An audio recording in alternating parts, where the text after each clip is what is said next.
Hi, welcome. I'm Larry Mishler, and we're going to do photography before digital stuff today. And we're going to do something a little different. We're going to talk about the film and how amateurs used it. We're going to talk about how they got interested in doing their own process and what they had to do to get their negatives developed and how they were able to do it themselves. We could talk a little bit about chemistry and how you might be interested in developing some of your own film. So anyway, we're going to go into the darkroom and we're going to do it through Larry's lens.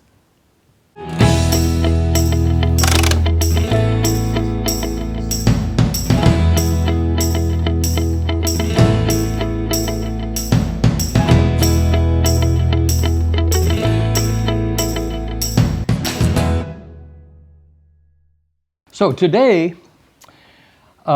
we've talked about different kinds of films and things like that, and we have a lot of people went into 35 millimeter film because it was inexpensive, the cameras were small, and it became a really neat kind of thing because you could either shoot slides or black and white or positives. Anyway. A lot of people decided that they would like to buy film in the bulk, like this. This is a 100-foot roll of, happens to be reversal print film, but all of the film that Kodak sold was in these little boxes here like that in a 100-foot roll of film. But how do you take and put that together so that you can use it? Well, they have these little things here, like this is this has Varicolor slide film in it, and, or it did. It still has some, but what you would do is you take the little cartridges and they break apart, so where you'd have the spool and the cartridge itself, and you'd tape that together, put the cartridge in, snap the other end on, put it in there, close the hatch. Oh, got to do that. Close the hatch.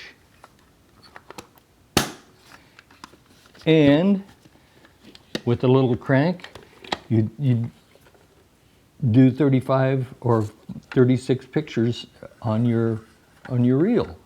Okay, another one came by. This didn't have a reel on it, but and this was probably the most popular because this was the simplest to operate. If I can get it open. Yeah, there we go. Anyway, it operated the same way. You tape the spool, put the cartridge together, lock it down, and most people, that sports photographers, and what we would do is we'd crank on it and load as many as you can. So we could get, instead of 36, we could get 40, 42, and if you squeeze it really tight, maybe a little bit more. But this was an easy way to do it. Now, some people didn't have those, and so they bought these. This is not a shirt, even though it looks like it. But it was a bag that opens up. It has actually a double bag with 2 zippers in it. You'd put all your stuff in there and zip it up. You can also use this for loading sheet film and stuff like that. And then you put your arms in here like this, and it has elastic on both ends. And here we go. And you go in, you could load your film holders, you could load your 35 millimeter film, you could re-spool film and do all kinds of things. And it's perfectly light tight. I've used one of these for, many, many times. Sometimes you go out on a job and you don't have enough film holders. You have more shots and you have film holders. So what you do is you'd unload the film and put the box in there and do that. And so these were really kind of neat little bags. Well, Kodak at one point, for some reason, decided that they didn't want to be liable for people that say sometimes these ends would pop off, and it was kind of a problem.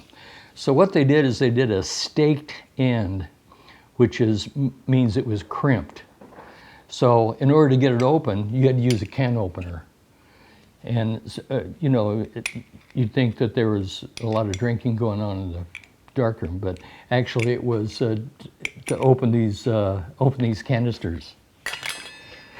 Now, when they first came out, this is one of the early 35 millimeter canisters. This is probably late 30s, early 40s, Super XX high-speed film.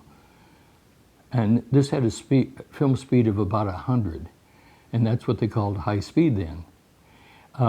Notice it has the wider ends here. And then they came into, and they packaged the film in little cartons like this. Cute little containers. And in fact, when I was a kid, I had a BB gun, we'd take all of these little cans, stand them up on a row and shoot them. That's right. Now, some of the other people, like Agfa, came out with instead of a twist top, they had that. This did two things. It kept humidity if you're in a damp climate, and a lot of this stuff, when you ship it overseas, you have problems with water. So these would keep things dry, but would also keep it so that you could use it pretty easily. They even did this for 120. Kodak never used the 120 films like this, but Agfa, Perutz, this is a Perutz container right there.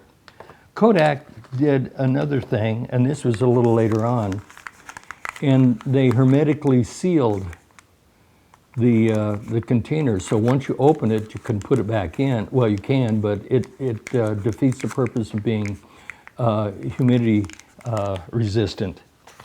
Now, Kodak had a bunch of little cans like this, and each duration was a different kind of film. In other words, this is Kodachrome. This is Kodachrome 2. It was a yellow body with a red top. Ektachrome had a blue top, and it was kind of neat. But these little cans were really kind of ingenious, but expensive. So a little later on, they came up with the plastic cans, which have a pop-on lid. They're reusable. The color usually was in a clear one. This is a Kodak color film. And so that's one of the ways that they prevented the from film getting wet, damp, or especially in damp climates. So when we go and as people were loading their own film, they also wanted to do their own developing. Well, Kodak realized this very early on. Here, for instance, here's a Kodak ABC darkroom kit. And inside, it has a printing frame, developing trays.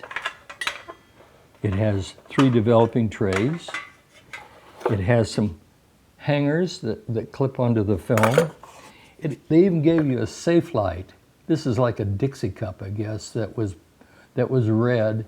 It says Brownie darkroom lamp. Use only a 7.5 watt, 110, 120 volt lamp. You put anything more than 7.5 watts, not only would you fog your film, but you probably burn up the little cup. So those are the things. That's where Kodak also started off with this is a printing frame here, that you put the negative in the piece of paper and you expose it to light, and then you take it out and develop it. Okay, they also sold these individually. Now this is one made by Yankee, but when Kodak would start something, or one company would start it, even though they had patents on it, it wouldn't be long before somebody would come up and with something that was similar or avoided the patents and did this. Here's a set of darkroom trays from Kodak, and they're color-coded so that you don't, for instance, when you put the developer in, you use the developer in the gray tray, use the stop bath in the red one, and the fixer in the black tray. And that way you don't mix them up, so the next time you use it, if you had fixer, it would kill your developer. So they wanted people to get into that. And here's another daylight tank that Kodak made. And I guess top off. This was about, I believe this was early 50s, sometime during the 50s. Everything that Kodak would do really was quite well built. They didn't want returns. They didn't want somebody to say, hey, the thing fell apart. So they would usually make things that were really, really well designed. And this is, I noticed you can find these on eBay still to this day. So I don't know where I got this one, but it could have been, you know, at the camera shop that we had. Okay, now along with a little later, we had the little light like this that was made out of cardboard.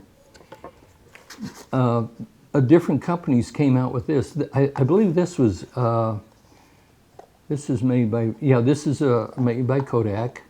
This is a Brownie darkroom light, and it was much more durable, and it was actually a lot safer too. Now with red, you could develop film as long as it was orthochromatic. Orthochromatic meaning it wasn't sensitive to red light, all of the colors.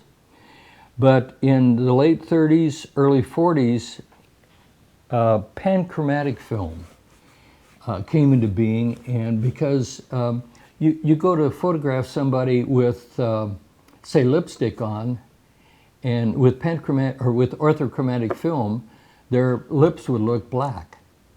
So anything that was red would end up black. So it looked really strange.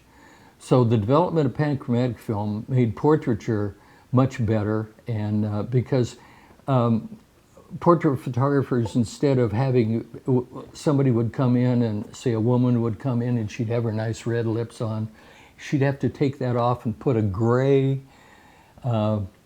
lipstick on that the photographers had, and to make it look so that the picture would look more realistic. But with panchromatic film, it showed red as, instead of as black, as a color, or as a tone of gray. So that was one of the nice things that they did with panchromatic film. But the problem with panchromatic film is you couldn't use any light in the darkroom because it's sensitive to all colors of light. So now we're going to be going into the darkroom. If you'll recall, when we did the box camera thing, we found this roll of film in one of the box cameras, and we're going to develop that. And I found another roll that I had here. It's the same kind of film, and I think I got it from another camera that I found at one of the thrift shops or something. So I'm going to develop both of those at the same time. Now we're going to use a tank like this. This is a Nikkor tank. This has a Kinderman plastic top, which a lot of people started using because they were very popular, and they had some other purposes that I'll show you. They also made a tank like this. This is what we'll be using as a tank this size, and we can put two 120 reels inside to develop. Now, along with the safe lights, oh, here's one of the film tanks. This is a film tank that Kodak made, and for the life of me, I don't know how this thing worked. But you would roll your film in, and this is quite a long length, and it's almost 5 inches wide. So I don't know if it was for a one of the larger cameras or what, but it was certainly well built, as most of the Kodak things are. This is chrome. This must be. Let's see if I can find a date on here. Yes. May 21st, 07. Wow. Okay, along with the developing process and everything, Kodak came out with a lot of reference materials. Here's one of the reference black and white picture taping handbook. And what they would do is they would sell these reference books and the binders, and these would clip in. They had, and this one is on flash techniques. Here's one on lenses. Here's one on film, and here's one on filters. And then they always had blank spots like filters, lens, and lens attachments. This is infrared and ultraviolet photography, but Kodak came out with tons of reference materials. In fact, I think they probably made as much on that as they did on their films. But their reference materials were always very technical and pretty easy to read. I think that's probably where I learned how to read is reading reference manuals. One of the things that one novelty thing I'll show you. Here's a developing reel. This is a stainless steel reel, and it's made for a specific purpose. This is a back that goes on. This takes a 250 exposure back. This went on to the Nikon F. I got one of those here, and you take the regular back off and put this one on. Sports photographers really love this because you could shoot. This is actually it was connected. Well, it's part of a motor drive, but a 36 roll of film, a 36 exposure roll of film would go through on the motor drive, would go through in about 4 seconds. So that was one of the problems of the motor drive. But when you had a 250 exposure back like this, you could shoot several things, and then you'd take it apart, and it had, I'll show you how this works here. It's a big sucker and has little cartridges on both sides. So you could pull one cartridge out, slip this over on the other side, and do it, and so reload and be out. Many of the Life magazine photographers that use these on games would take 15 or 20 of these little cartridges. If you can imagine going through 10, say you shot 10 250 exposures, that's 2,500. That's a lot of pictures you got to go through to select them. But you know, Life magazine did a lot of really great things for photography. So what we're going to do is we're going to take this roll of film and this other one that I found, and we're going to go into the darkroom and you know, go into the darkroom and see what develops.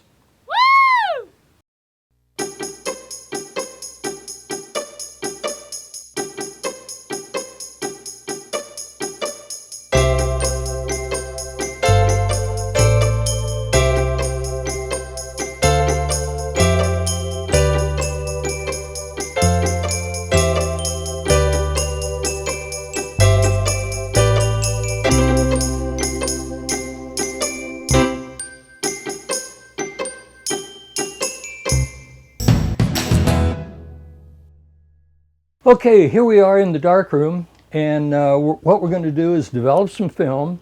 First of all, we're going to take, and I've mixed the developer already. Notice that I labeled everything. This is one of the things a lot of people don't. They don't label it, and they'll pick up a bottle and say, I think that's a developer. But anyway, I label it, and I also date it as to when it was made, because it does have a shelf life. In a stoppered bottle, we're going to be using D76. In a stoppered bottle, it should last about 6 months. So anyway, and the fixer is in a clear bottle. I put it in a clear bottle because I can see if it's, when it starts to go bad, it gets cloudy. So anyway, that's also dated. And the fixer, we've got that done. So what we want to do is take, and I'm going to use the D76 developer. I'm going to mix it 1-to-1 with water. So what I'm going to do here is I'm going to pour 12 ounces. We're doing a double roll, so I'm going to put 12 ounces in here, and I mark the beaker with a tape so it's easy to know where it is, because sometimes you can't read what it says. Can you see that?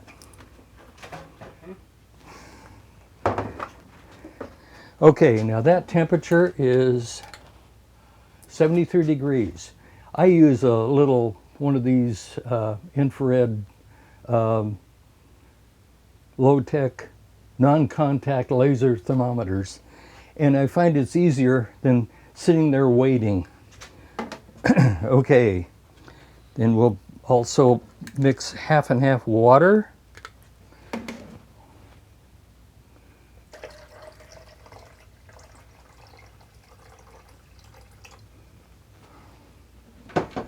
And how's that? Temperature, that went down a little bit, so I'm going to take some warmer water out of the tap.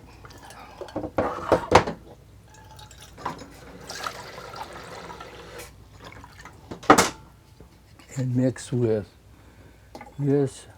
Okay, there we go. And our temperature is 70 degrees.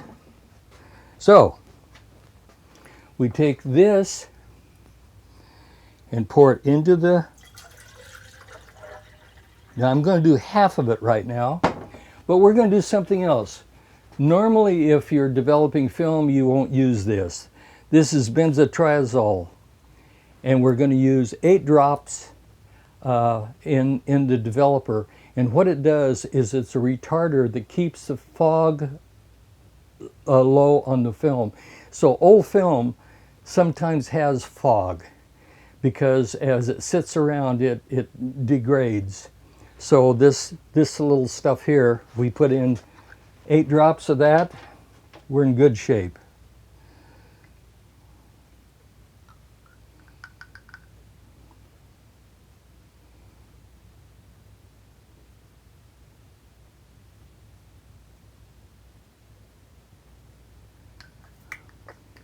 Okay, we got our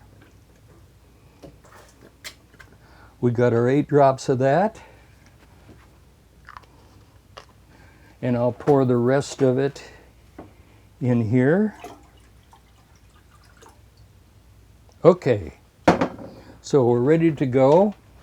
I'm going to take the temperature again, because sometimes when you go from one temperature, okay, we're at 70 degrees. Okay, if I do the time and temperature chart for D76 1-to-1, 70 degrees is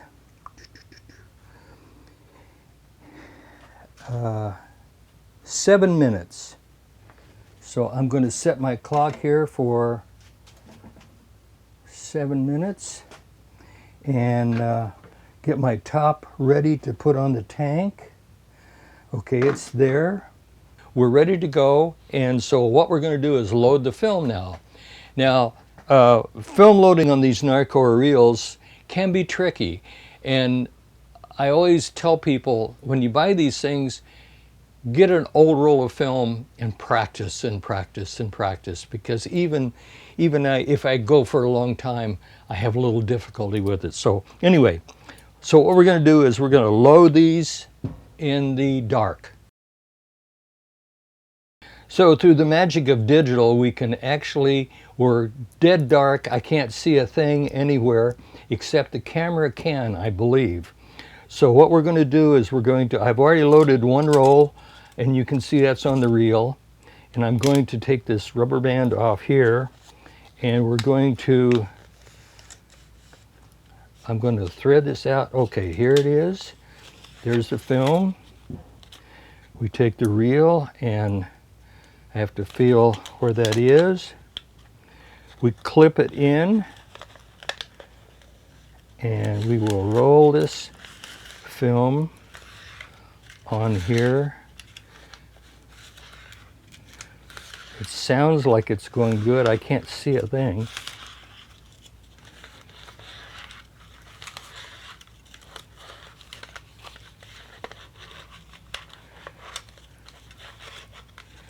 Okay, we should be getting near the end.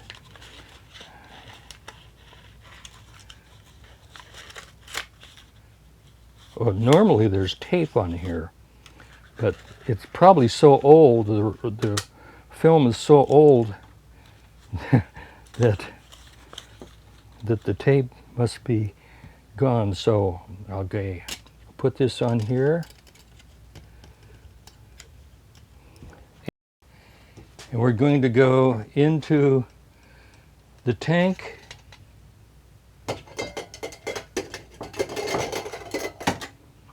Put the lid on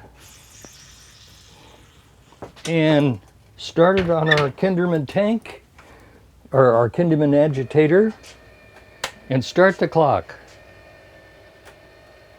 You have to agitate during development. The recommended thing is to invert the tank and slowly, so that any bubbles that might have been trapped on the film won't leave a spot. So you invert and agitate for the first 30 seconds, and then each minute for 5 seconds. Now, we're not doing that since I have the Kinderman agitator. It just takes it and slowly turns the tank, and but for those that don't have a Kinderman tank like that, and I don't know if they even make them anymore, but I've gotten used to using that, and I've used it for the last 40 years. So anyway, that's what we're doing. Now we're nearing the end of our time cycle. So when the time is up, yes, okay, we shut the agitator off, take the top lid off, and pour the developer down the drain. Now we have some water here. I keep the water in a container and make sure it's the same temperature as the developer. Otherwise you end up with a process called, if there's a huge temperature differential, you end up with what's called reticulation, which means that the image gets really screwed up. Okay, we did that.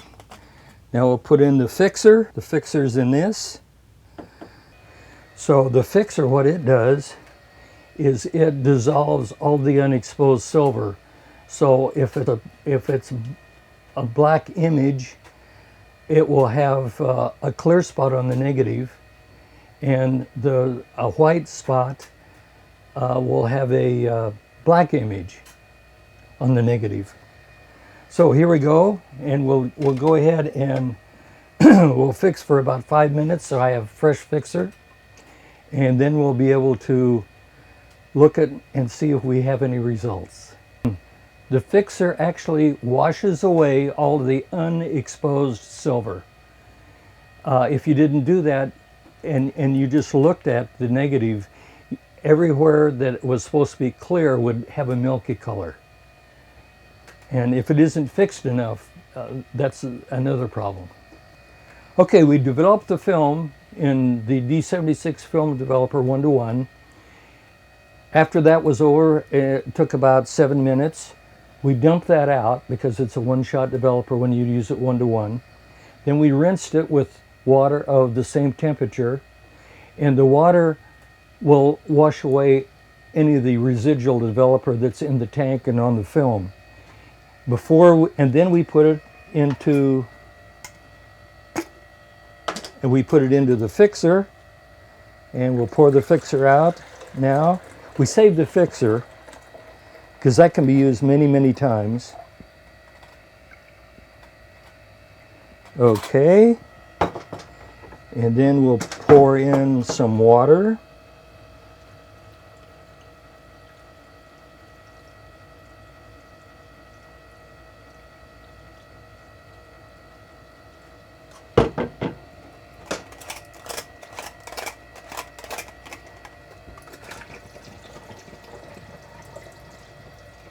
Okay, we dump the water out, and we'll have to look and see if we have an image.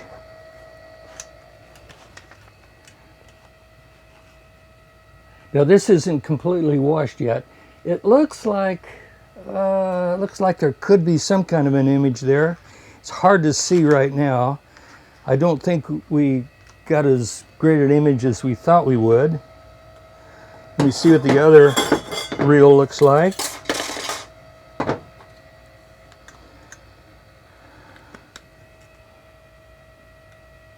There's a little bit of image on there too, so okay. Well, we'll go ahead and put them back in the tank and use running water. We use running water to wash the film. That will wash all the chemicals off of it. And we have one more step before we hang it up to dry, and that is to we'll put a solution called PhotoFlow, which is it's a substance that makes water wetter so that you don't get water spots. Here in Arizona, we have a lot of calcium in the water, so we like to use PhotoFlow so that the calcium doesn't make water stains on the film. Okay, we'll wash this for about 5 minutes, and we'll put a little PhotoFlow in there, and then we'll hang it up and see what we have. Okay, we developed the film, did a little short water bath, then we had fixed it for 5 minutes. Then we did a wash for 5 minutes, and after washing, I put a little bit of PhotoFlow in, and now we're ready to hang up to dry. Okay, here we go. And I'll get my line up here. Oh, it doesn't, well, it looks different. Oh, there is an image. Not a great image, but there is somewhat of an image on the film. And as soon as it dries, we'll be able to tell. Let's see if we have anything on this one. This was the other roll of film that I had that, oh yeah, it's got images. Oh yeah, oh yeah. Oh look, you can see. Wow. Those are all ready to go. I don't know where this is or what it is, but there are 12 images here. Now this was an 80 exposure roll, and I can see the frame line. What we may have to do is to actually put those on a scanner and just beef it up to see if we can get any kind of an image that we can recognize as an image. So as soon as it dries, we'll do that. So anyway, hope you've enjoyed this part. This is Through Larry's Lens. This is photography before digital, and this is the film. Hi, I'm Larry Mishler, and I'm back again with photography before digital. And we're going to do this darkroom thing today, and we're going to make a print from the negatives we did before, and we're doing this through Larry's lens. Great. And let's do it one more time just for fun. Okay. And when you talk about the word darkroom again, I'll probably click the back camera and so you can just kind of For our Indian agitator, and start the clock.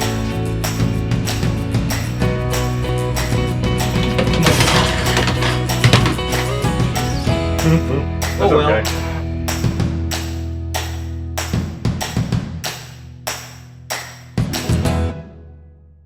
We really don't need this anymore. Shit.